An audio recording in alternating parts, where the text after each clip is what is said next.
Good morning, all. I hope you are well. So I have the same pair on watch today, and that is Aussie yen. Will I be placing a trade today? Probably not. It is Christmas Eve as I speak, so I probably won't be placing a trade. But what I'm trying to do is keep up with the process of good habits. And some people might be thinking, well, why are you doing this? Why are you up at 6:30 a.m. on Christmas Eve making a video, breaking down the same pair which you broke down the day before? Well, you got to think to yourself, what are the masses doing? The masses are chilling. The masses are taking it easy. Okay, the masses are taking time off. Okay, and that's why people in most industries don't amount to much, in my experience. Okay, and I thought I'd use this opportunity, seeing as I've kind of broken this down. I thought I'd use this opportunity to talk about a few different things, which, from a behind the scenes perspective, are kind of related to trading and success and all that sort of stuff. Um, People are taking time off. One thing I've been doing, one thing people might not know about me is that I'm actually a musician, and I'm 43 now. And I remember many years ago, my dad saying to me, "If you haven't made it by the time you're 24, you want to give up." That's one of the charming things that he said to me. And by the time I was 34, I toured with a bunch of actors who'd all been on in TV dramas and starred in films as kind of B-list celebrities, I guess you'd call them.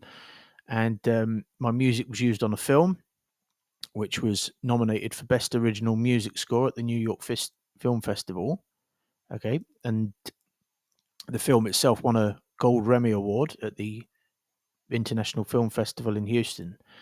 So if I'd have listened to people like my dad that said, you want to give up if you've not made it by 24 and all this, then these are the same voices that tell us as traders, if you haven't made it within a certain time scale, then you just want to give up. Okay. And literally this month, so what I'm talking about here is about persistence. It's not about how fast your ship is sailing, but whether it's sailing in the right direction. Many people are sailing fast, if you want to coin a phrase, but they're sailing in the wrong direction. Okay, and literally this month, I have been promoting somebody, a lady, a musician from Australia, and this lady has supported two acts, two musicians who've both had number one hits in the United Kingdom. And because I was promoting her and I upped the ante and agreed to promote her a little bit harder, I used it as a cheeky opportunity to ask her if she would go into a recording studio with me and record some songs. And she agreed. Her mother is actually manages some of the biggest country artists in Australia. And she also is the managing director of two record companies. And I jokingly said, you can come over when your daughter comes over. You can come and stay with us. We've got two spare bedrooms. This office of mine being one of them, and she agreed as well. Okay, so and I'm 43 now, so don't let anyone tell you if you haven't made it in trading by a certain amount of time, you should just give up, because these are the same people that most of these people gave up on their dreams many years ago. Okay, it's not about how fast you get somewhere; it's about whether you get there, and the only way you get there is by keep going when you feel like giving up. Keep going when it seems like a waste of time. Keep going when people are in your ear saying to you, "Why are you wasting your time with this? It doesn't work. You're not going to get anywhere." These are that's the voice of the 95%, and 95% of traders, as we know from trading in the zone, fail. Okay, so we need to be on the other side of the market. With that in mind, let's break down Aussie yen. Just thought I'd share that little message with you. So those of you who watched my video yesterday will know why I was looking at this, why I am looking at this. We have the high there. We have the near miss to it, with the kind of 1, 2, 3. We have the middle section, this 1, 2, 3 middle section here. We don't need a whole bunch of stuff on our charts. We can see all this stuff.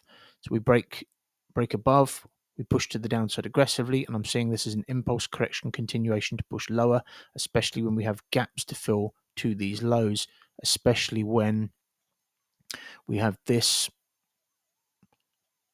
low here was the start of all of this volume. Okay, so you start to see these things I remember watching a video go off on another slight tangent. I remember when I first joined Falcon, I remember watching videos by, I think it was Mr. Harry Sorden, and he used to break stuff down like this, and I used to think, oh my God, I'm never going to get that. But, it's another example of, we all start somewhere. We all start as novices. And I think one of the reasons people give up, and I would suspect it's probably more so men, is because I especially do not like to feel like a novice. I find it really emasculating, but I knew that I was going to have to get through that to get to the next level. And, you could argue that is an egotistical way of looking at things, but I don't like feeling like a novice. But I also know that everything that I've ever become good at has started with me feeling that way and feeling like a novice. Okay, so if we just drill down, we have this reversal structure that taps into this high here where there was an exchange of liquidity where there was a big runoff last time around. That implies that there's a lot of liquidity there. We tap into that, and that is where we move down from, although not immediately. Okay, people think that, like here, for example, if you look at this, it's just going to go immediately. Well, it didn't go immediately just because it was there. It stayed there for another 1, 2, 3, 4, 5, 4 or 5 days before we started to see the aggression. Okay, and what a lot of people would have done here is they would have got short, tagged in and tagged out multiple times.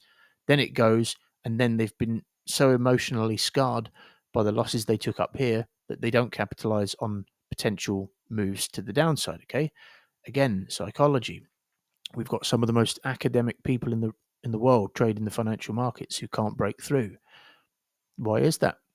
It's because of things like that, little games that the market plays with you, or rather that people play with themselves, and then they blame the market for playing games with them. So we have this consolidation here, we drop out, we leave a little footprint. The footprint leaves a gap to the start of all of this volume. So it's no surprise to me that when we tapped into this by way of a reversal structure, this expanding pattern, which you'll see a bit more clearly as I drill down, it's no surprise to me that we're not committing and we're coming back up. Why? Because we have this bullish candle here, which wicks to the area of value. Okay, the area of value itself, so we didn't wick through it, we wicked to it. The area of value is itself fails to retest the back end of that. Okay, and then after this daily close, we have a bearish candle with a lot of wick below it, a very indecisive candle. So there's 3 factors there as to why, as I was saying in yesterday's video, price has not yet committed to the downside. The other factor being that it's nearly Christmas. Okay, so there's 4 factors there. So what do we see here?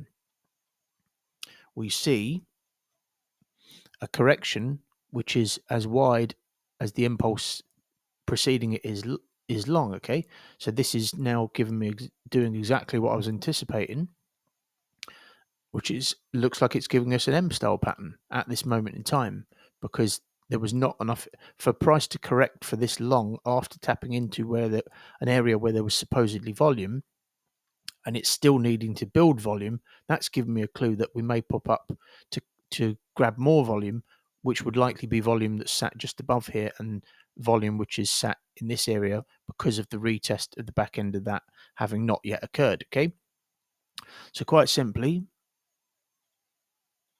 same thing again. Nothing changes. I'm looking for the same thing again. A break above, push back in, tight flag, and then I'm looking to get short either within it or on the break, depending on which of these flags we get. And then I can manage it down to there for 3%. Target would be here. Target would be there because 90% area is where we often pull back up to about 50% of the range before continuing in the forecasted direction. If you just look at this, so we've got 9.5% to that low, to the 50% area, we've got 4.5%. So that would potentially mean me sitting through a pullback of 5%. You might think, well, yeah, I can do that. Okay, can you do that on £1 million account? And you might be struggling to answer that one. And if you are struggling to answer that one, then it's probably a good idea for you to be trading in a way now that you would be trading when you are trading £1 million account, so that when you get to £1 million account, you don't feel out of your depth and you start changing the way that you trade, which may have catastrophic implications for your trading results. Okay, so you have to think about these things. If you genuinely believe that you can trade £1 million and you genuinely believe that you will trade £1 million, then you need to be trading that way now in readiness for that, so that you don't start changing things and tinkering, and that your results are as in keeping with what they were when you weren't trading a £1 million account as possible. Okay, so I just thought I'd go into a little bit more detail today. I will, of course, trail my stop loss if anything shapes up. I'm not anticipating this shaping up, but again, that is the mindset of the masses. The mindset of the masses is I'm not anticipating this to shape up, so therefore I'm going to go and do other things. I've got loads of things to do today, which are not trading related, in preparation for Christmas, but I will still be on the ball. I will still make sure that I'm around if something shapes up. If it does shape up, I won't be holding it and over Christmas, but again, the practice of good habits. So anyway, folks, I hope you've enjoyed this message. I hope you have enjoyed my posts this year. Okay, my videos this year. I have enjoyed making these videos, and when I wasn't making them, I actually didn't realize how much I missed making them until I started making them again. So have a great day, folks. Have a great Christmas, and I will see you again after Christmas with more of these videos. But for now, trade sensibly. Don't trade like the masses. Think differently. Think the opposite to the masses, because the masses are usually wrong. Have a great Christmas, and I'll speak to you again soon.